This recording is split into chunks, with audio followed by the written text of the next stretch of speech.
May 1999. The most powerful tornado in history slams into Oklahoma City. Only one of 70 tornadoes in a massive outbreak.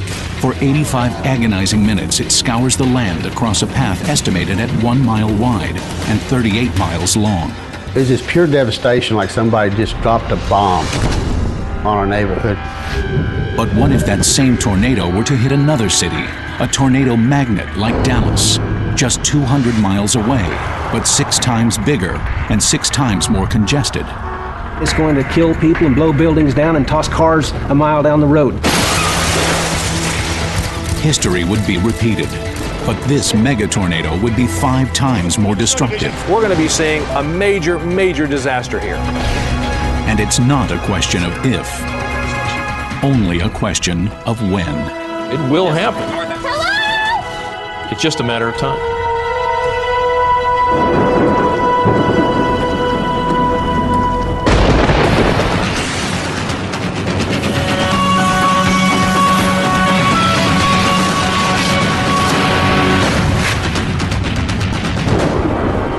No winds in nature are more violent than the tornado. They swirl up to 318 miles per hour, packing a powerful 400-pound punch on every square foot of exposed surface. Major damage at the airport. It's leveled the entire building. And they can land without warning, anywhere they choose.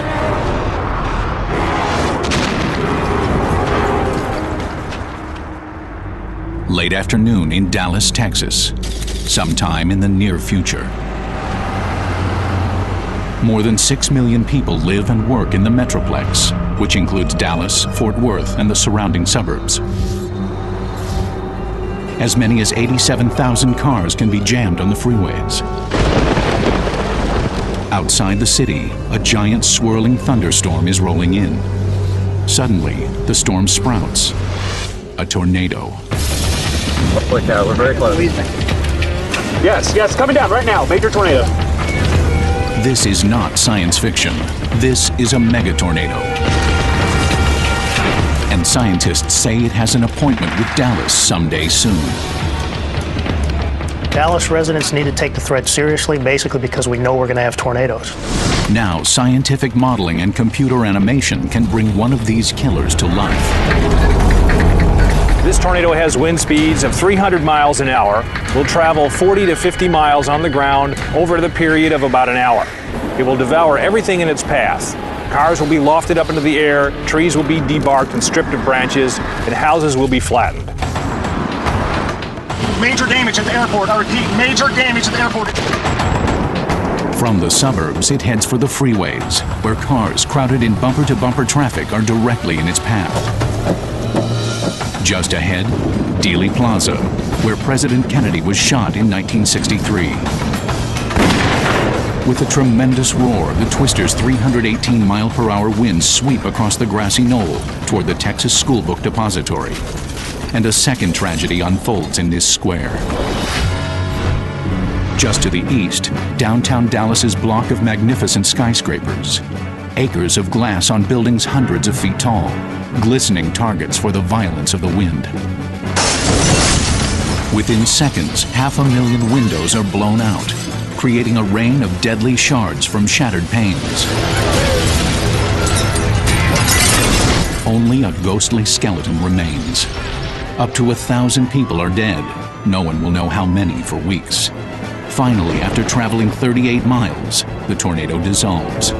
Having a violent tornado in the Dallas-Fort Worth area is virtually inevitable. It will happen. It's just a matter of time.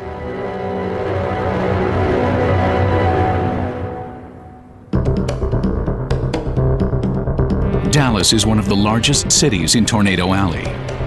This mega disaster is on its way. Like the destruction of New Orleans and the certainty of a major earthquake in San Francisco. This is a scenario that planners fear.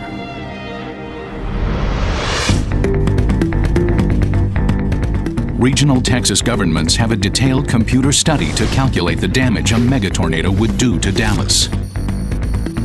You'll find at least 30,000 structures damaged. You'll see up to 60, 70, 80,000 people actually living in those paths. You'll see in some cases over 100,000 people working in those paths. You'll see damages that could easily be at least $4 to $5 billion in total, just based on, what the structures are worth that are being hit.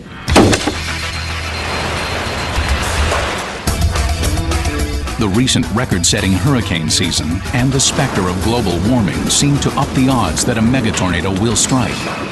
The annual all-time record for tornadoes was 1,819 in 2004. Strangely, 2005 had just 958. Winds are about 90 outside. The odds may change, but nature's house always wins. Understanding these unpredictable and elusive monsters is unimaginably difficult. We are trying to understand something that is fiendishly complex. Sometimes it's referred to as chaos. The real secret, the challenge that we confront, is to find order amidst that chaos.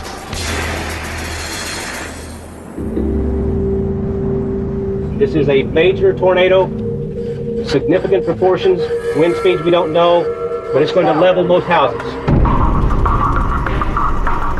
To see the future for Dallas, we can look to the recent past in Oklahoma City. Oh my gosh. There, a megatornado struck at rush hour on May 3rd, 1999. It still was gigantic beast. The 318-mile-per-hour winds are a world record, the most intense tornado ever measured. It mauls the earth for nearly 40 miles. The devastation is unbelievable. I didn't recognize my house when I was brought into the neighborhood. There were no points of reference. It was just one big mass of debris.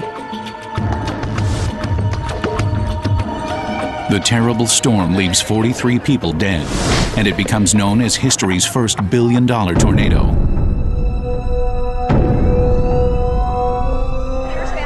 It is a cautionary tale for Dallas and any other city inside Tornado Alley. The fact that this was such a devastating tornado is the result of it being a violent tornado going through a metropolitan area. But Oklahoma City is not a major metropolitan area. It's a good-sized city, but there are many other cities across the U.S. that are much larger, and to have a violent tornado go through one of them in the future offers the potential for even greater devastation. Tornado Alley is home to a number of large cities. From St. Louis to Omaha to Kansas City and more. The largest target of all is Dallas. The next megatornado could strike any of them. And like the hurricane that destroyed New Orleans, it could plunge one of these cities into a mega disaster.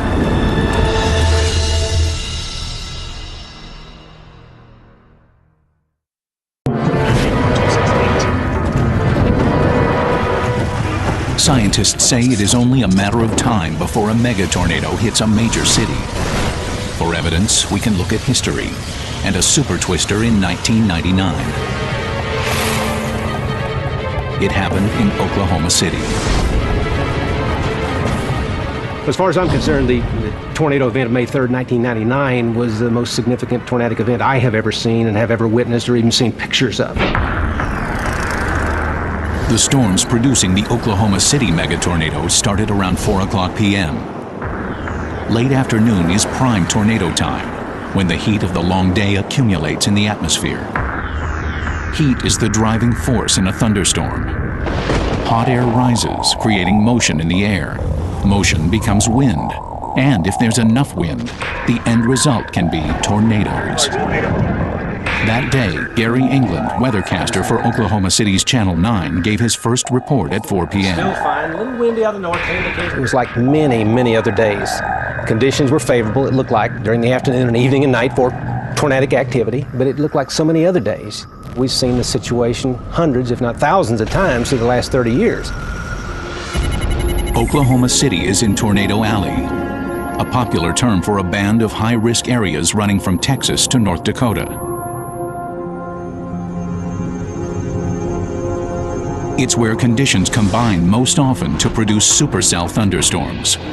A supercell is essentially a rotating thunderstorm. It's rotating about a vertical axis. It looks like a bathtub vortex, if you will. Cross currents of air start the process, setting up a horizontal rotation in the atmosphere. Then warm, moist air from the Gulf of Mexico rises up, forcing the rotation into a vertical position. Cold air from Canada clashes with the warm, which rises, making its moisture condense into rain, and the storm's spin intensifies the whole process. But amazingly, just how this rotation turns into a violent vortex we call a tornado remains a mystery. There are several thousand severe rotating thunderstorms that occur in the United States every year, but only about a quarter of them produce tornadoes. And we really don't know why. That day in Oklahoma City, forecasters watched the supercells carefully using Doppler radar, the primary tool for seeing inside the circling storms. But the giant radar domes of the National Weather Service have their limitations. Locked in fixed positions, they usually see storms only at a distance. And a scan with each full rotation takes 6 minutes, an eternity in the fast-moving world of tornadoes. What is that? Only the human eye can confirm a twister's contact with the ground. Tornado chasers see the first at 4:30 p.m. Large tornado. And for the next 11 hours, one tornado after another strikes the landscape. Major tornado. We have a large tornado on the ground. This is tornado number 6 or something. As the tornadoes come down, Professor Josh Wurman is on the road, chasing the twister with his mobile radar truck, Doppler on wheels. Unlike fixed radar towers, this Doppler can go anywhere, anytime to confront a tornado face to face. Wurman hopes his research will result in better tornado forecasting for the future. We're trying to observe tornadoes from close up, and that means we need to be exactly where the tornadoes are. You're gonna get him on a roof. The chasers target the trailing edge of the storm. Strong, high-level winds blow the rain miles away to the front of the supercell. Most of the real action is at the rear of the storm, where the high-speed updraft sucks air in. Here is where the rotation is strongest. This is tornado country. Another scientist on the chase is Chuck Doswell. He's a meteorologist at the National Severe Storms Laboratory. I've been chasing for 30 years, and I knew right away that it was something very dramatic. I'm just north of Chickasha on the interstate. What a storm! Chickasha is 40 miles southwest of Oklahoma City. The tornado here is rated at F2. 2 miles west-northwest of Chickasha. Tornado's down. It lasts 9 minutes, unusual for a tornado. Most of them fizzle after a minute or two. And another, more powerful tornado touches down moments later. The dark, massive wedge immediately dominates the landscape. Every one of the chasers who pursues it is astounded. For Chuck Doswell, the danger is clear. I'll tell you what, Oklahoma City is about to get hammered. Now, the most destructive tornado in history is barreling down the highway. And Oklahoma City lies dead ahead. Yeah, I hope this doesn't go to Oklahoma City. It's gonna be strong. Deadliest tornadoes in U.S. history. Tri-State, 625 dead. Natchez, Mississippi, 317. St. Louis, Missouri, 255.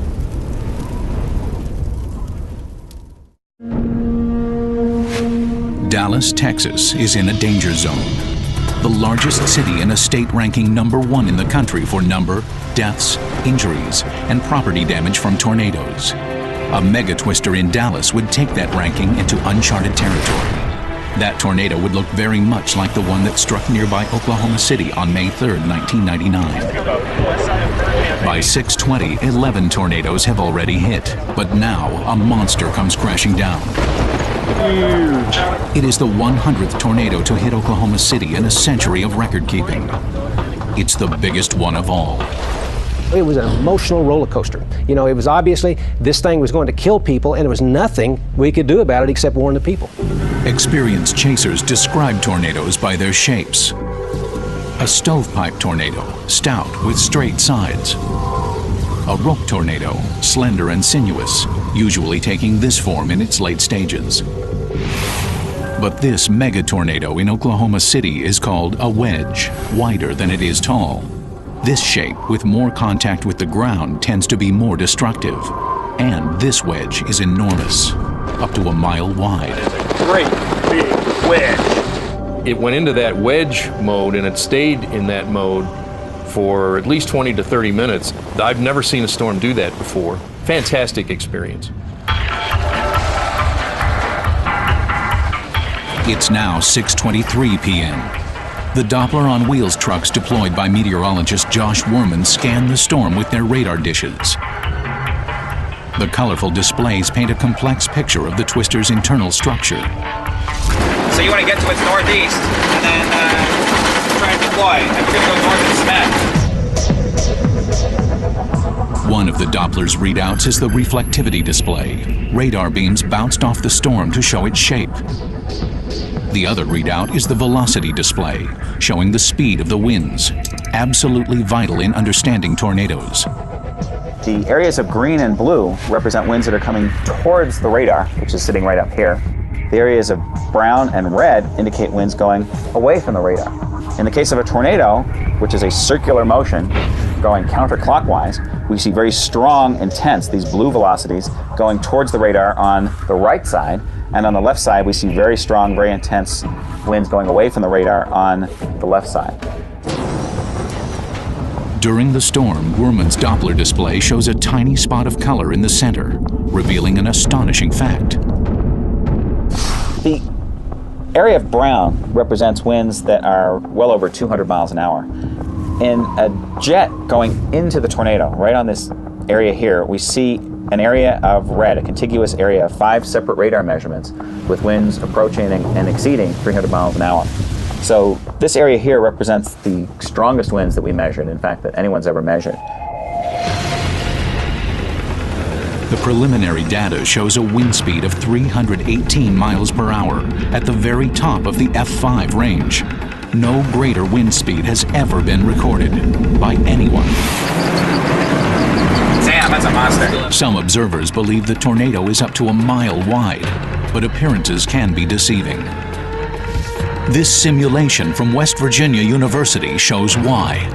The center of the tornado's column of wind is outlined by a funnel of condensed water inside it, but when it churns up debris, it looks much larger to an observer on the ground. To those watching a mega tornado like the one in Oklahoma City, it makes a bad situation seem that much worse. Whoa, whoa! Oh, big tire blast. Oh, wow. Is it going, I see big pieces of debris flying through the air. The tornado collides with electric lines, creating bright power flashes.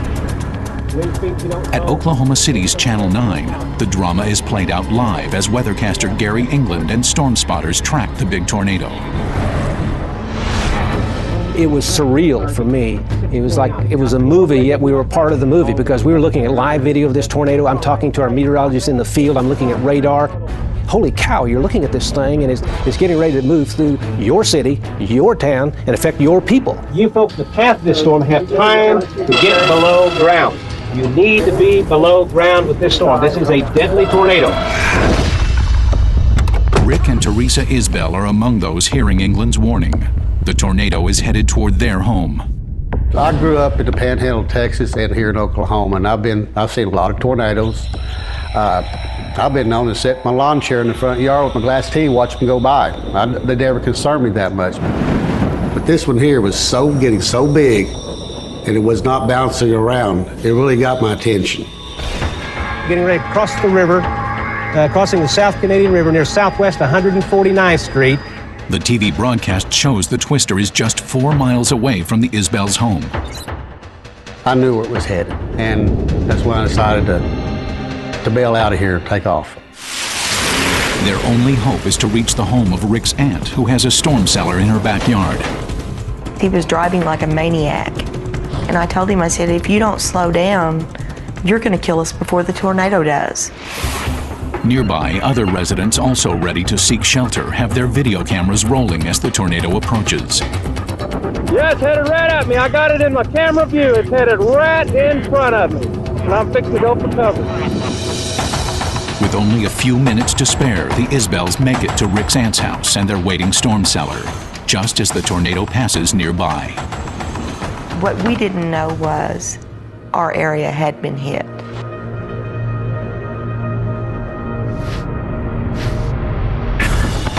The twister slashes first through the Isbells neighborhood in southwest Oklahoma City, and then through neighboring Moore, where some of the worst damage occurs. It's coming through the city of Moore right now.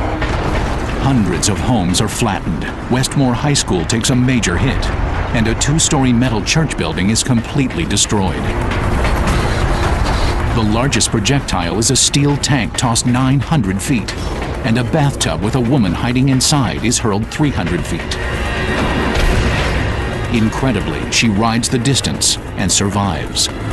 In another 15 minutes, the tornado roars north through Tinker Air Force Base, where it starts to lose steam. Might have time. I don't see it. I think I might be gone. The horror ends at 7:48 p.m. as the tornado dissipates in Del City, just 5 miles from downtown Oklahoma City. An average tornado's 2-minute lifetime leaves a damage path 2 miles long, 50 yards wide. But this one had remained on the ground for 85 minutes, scoring the earth with an ugly scar 38 miles long and up to a mile wide. It was actually stripping the grass down to the bare red Oklahoma dirt. And the scour mark that it left looked like there were, 10,000 herd of buffalo marching on through. It literally scoured the landscape. When the counting is done, 43 people are dead, 795 are injured. Remarkably low numbers given the magnitude of the tornado outbreak. The reason that tornado didn't kill a large number of people, I believe, is good warnings. But while people can take shelter, a city cannot. May 3rd, 1999 leaves Oklahoma City with 2,314 homes destroyed, 7,478 damaged, and the cost, $1.2 billion. It was just kind of a shock. It was just pure devastation, like somebody just dropped a bomb on our neighborhood, just leveled the whole neighborhood. This disaster was only a rehearsal, a best-case scenario. But what if a megatornado decides to strike at a different time and in a different place? Rogue nature is supremely indifferent to the best-laid plans of man.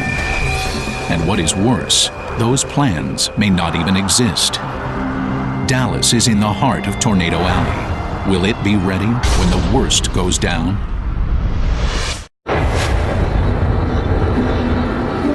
This may be the future of Dallas, Texas, if the experts are right. And they already have their first case study. 200 miles up the road in Oklahoma City, this is what was left when a massive twister struck in 1999. Here, houses intended to last a lifetime were blown to pieces in seconds. Conventional housing is built to a building code, and that building code states that you have to build to a 90-mile-per-hour, 3-second gust. But what building code can protect us from a killer wind 3 times more powerful, such as the 318-mile-per-hour vortex that struck Oklahoma City? The damage left behind by this mega wind, history's costliest tornado, has special meaning for Tim Marshall, a Dallas-Fort Worth area resident. For Tim lives at the wrong address. The last time Dallas got hit with a major tornado was in 1957. And that tornado, on a scale compared to what happened in Oklahoma City, was piddly. If you're talking about a big F5 tornado that's a mile wide that can cover the entire metroplex, we're going to be seeing a major, major disaster here. What could such a tornado do to Dallas? It's a case where size matters. Dallas has more to lose in a megatornado because it has more to destroy. That's why Scott Ray and a team of computer analysts in Dallas are trying to second-guess ruthless nature. Essentially, you're talking about neighbors that saw this kind of event, and it demonstrated that you're not really off limits by being in an urban area. Ray has led a detailed computer study of the damage the 1999 Oklahoma City tornado would do if it were to strike Dallas. This giant metroplex is packed with targets of destructive opportunity. 6 million people, 1 million homes, 60,000 commercial buildings. This computer modeling begins with the data collected by scientists like Tim Marshall and Chuck Doswell. After the Oklahoma City tornado, each took part in surveys, carefully photographing the tornado's damage and cataloging each building within the F0 to F5 range of the Fujita scale. The scale was created in 1967 by University of Chicago professor Ted Fujita. It estimates the wind speed of a tornado by the destruction it leaves behind on a range from F0 to F5. In terms of housing, here's how the F scale works. F0 is loss of some shingles and some things like antennas, chimneys. With F1, you're going to be losing part of the roof. We're talking about some decking. With F2, you lose the entire roof. With F3, you're losing the roof and exterior walls. With F4, only the center walls are remaining standing, and in F5, it's completely gone. The F numbers from the Oklahoma City Damage Survey are used to create maps. A U.S. Air Force photo of the damage track is the template. The F-scale damage is posted for each house surveyed. And then it's just a matter of connecting the dots to create a detailed map of the tornado's path of destruction. The color coding is a cold, clinical illustration of the massive total devastation radiating out from the center, fading at the edges. Now Oklahoma City disappears, and suddenly Dallas appears, ready for its rendezvous with a mega disaster. What if it strikes here? Or here? Or here? The fact that the damage total and the number of people at risk, the traffic at risk could be, 4 to 5 times higher than anything that we've seen up to this point was pretty a pretty intense data set to take in. Bottom line in this worst-case scenario is damage in Dallas totaling nearly $5 billion. Dallas area emergency services will be taxed to their limits. 1,000 bodies may have to be dug from the wreckage. The 112 hospitals in the Metroplex may be flooded with 15,000 injuries. Dallas-Fort Worth Airport is the 3rd busiest in the world. If the tornado strikes here, the entire planet's air traffic system could be disrupted. The power flashes seen during the Oklahoma City tornado represent downed electric towers and severed cables. If this happens in Dallas, emergency repair crews may take days or weeks to restore power. Can this grim scenario be prevented? Or is Dallas to be a victim of catastrophic circumstance? There's a myth that you cannot build a home to resist a tornado. It is not possible to build a home economically to resist F4 and F5 intensity winds. But only a small fraction of the path ever experiences those winds. Most houses are hit by F3 winds or below. Here, some houses stand up better than others. Those left standing are the ones built using stronger joints than their weaker neighbors. A worker demonstrates how the sill plate is nailed to a typical house foundation using common narrow cut nails. Let me show you how deep this cut nail actually goes into the slab foundation. If you look down here, as this head gets driven down in here, you only get about 1/2 inch of penetration into the slab. A tornado could rip out this sill in the blink of an eye. Look what happened here when the cut nail is actually pulled out of the foundation. It broke off a piece like this, just lying like that with a huge area here out of the slab. Now this is what we see time and time again after tornadoes that hit houses. The conclusion is clear. Strengthen the joints that hold houses together. Cost-effective solutions include bolts to attach the sill to the foundation. The roof, another weak point in many houses, is made more wind-resistant by nailing it to the frame with hurricane clips. These 49-cent pieces of hardware could keep the roof from flying off in tornadoes, as well as the hurricanes for which they are named. Flying debris complicates the problem. A tornado is invisible unless it is filled with either condensed water vapor, which makes it white, or with debris, which turns it dark. It's bad enough when forceful winds do their damage to property, but debris makes things worse. a poorly built house will throw off debris that can damage a sturdier house downstream. Water tanks, bathtubs, bricks, pipes, and lumber are wind-driven battering rams, blowing away houses that might otherwise survive. Because wind-borne debris is such a major factor in damage analysis, researchers at Texas Tech University have developed a special instrument called the Debris Impact Cannon to study it. Clear. 3, 2, 1. I earned my degrees from Texas Tech. And of course, one of the things that we do is we have this cannon and we shoot boards through walls. And it demonstrates quite clearly that you need to have some pretty good protection on your walls. A 15-pound 2x4 traveling 100 miles per hour is the most common kind of tornado debris. And that's what the cannon is built to fire. Well, the 2x4 everybody's pretty familiar with, and we've seen a number of examples where 2x4s go through things. They go through the roof deck, they go through brick walls. I've even seen them go through refrigerators. So the 2x4 is a fairly common building material, and we do see it flying around a lot. The debris impact cannon is also used to test building materials, especially those used in safe rooms designed to protect people inside their houses during tornadoes. Safe rooms are generally made of reinforced masonry, jacketed with a thick steel frame, so solid and so strong that they are impervious to debris driven by 200 and 300 mile-an-hour winds. But what if you have no safe room? Then you need to be told where to go by weather forecasters. Miles per hour temperatures. Using a combination of radar, satellites, instant communications, and supercomputers, modern forecasters continue to increase warning times. Steady winds 10 miles per hour. The average lead time over the last several years has now increased to 13 to 15 minutes for a tornado warning. That's just enough time to get to a safe place, even if it's only the innermost room of your home.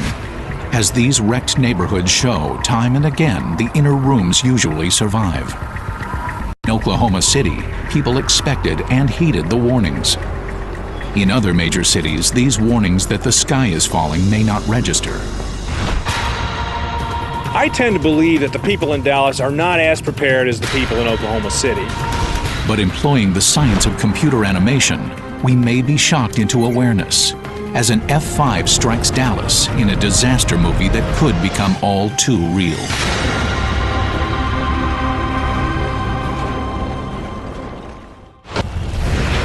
Damage from the 3 costliest tornadoes in U.S. history ranged from $821 million to $1.2 billion.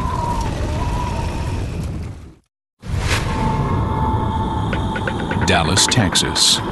Moist air from the south is jetting skyward into the chilly upper atmosphere, forming a classic supercell thunderstorm. It is May when these warm and cool air masses collide most often.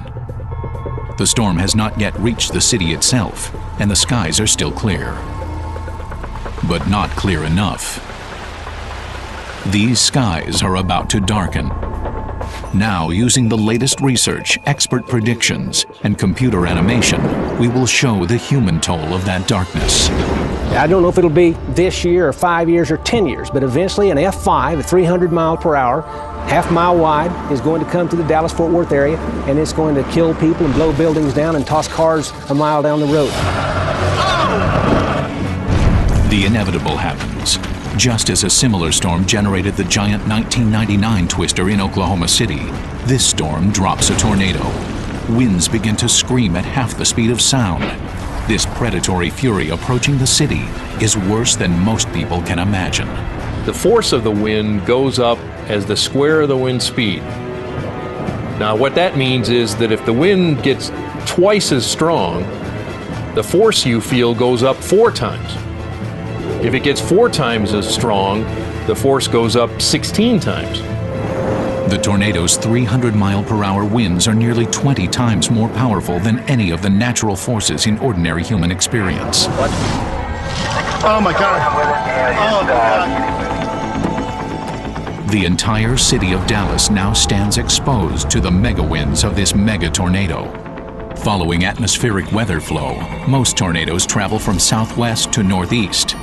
Meteorologists expect this would be no different. As it bears down on Dallas, the western edge of downtown is straight ahead. Suddenly, its most famous landmark is dangerously exposed. The former Texas School Book Depository, the site of the assassination of President Kennedy in 1963. It is directly in the path of the tornado's howling 950-foot ring of 318-mile-per-hour winds. The cars passing by on Elm Street may become deadly missiles. When we have winds of 300 miles an hour, cars levitate. They actually become airborne in that kind of a wind stream and can roll and tumble and be lofted up 2 and 3 stories up into the book depository. And we can have the brick masonry around the building actually collapse. The Mammoth Twister hurtles toward the city's crown. A jeweled corridor of splendid steel and glass skyscrapers, 16 of them more than 40 stories high.